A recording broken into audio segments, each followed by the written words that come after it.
ఇక డైరెక్టర్ రామ్ గోపాల్ వర్మకు big shock తగిలింది. చెక్ బౌన్స్ కేసులో దోషిగా తెలుస్తూ 3 నెలల జైలు శిక్ష విధించింది ముంబైలోని అంధేరి మెజిస్ట్రేట్ కోర్టు.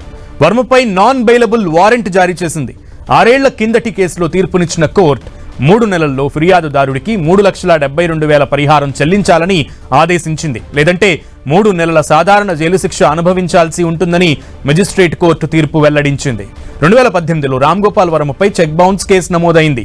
మహేష్ చంద్ర మిశ్రా అనే వ్యక్తి శ్రీ అనే కంపెనీ పేరుతో వర్మపై పోలీసులకు ఫిర్యాదు చేశారు. అప్పటి నుంచి ఈ కేసు విచారణ జరుగుతుండగా వర్మ ఒక్కసారి కూడా కోర్టుకు హాజరు కావడం లేదు.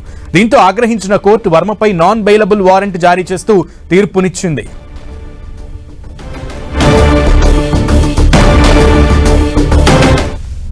డైరెక్టర్ రామ్ గోపాల్ వర్మకు ముంబైలోని అంధేరి మెజిస్ట్రేట్ కోర్టు షాక్ ఇచ్చింది. వర్మపై నాన్ బెయిలబుల్ వారెంట్ జారీ చేసింది. గత కొన్ని సంవత్సరాలుగా ఒక కేసు నడుస్తున్నప్పటికీ ఆ కేసులో ఇప్పటి వరకు కూడా వర్మ హాజరు కాకపోవడంతో కోర్టు 3 నెలల సాధారణ జైలు శిక్ష లేదంటే 3,72,000 రూపాయల పరిహారం కూడా ఇవ్వాలంటూ కూడా తీర్పునిచ్చింది. చెక్ బౌన్స్ కేసులో అంధేరి కోర్టు రామ్ గోపాల్ వర్మని దోషిగా తేలుస్తూ ఈ తీర్పునిచ్చింది.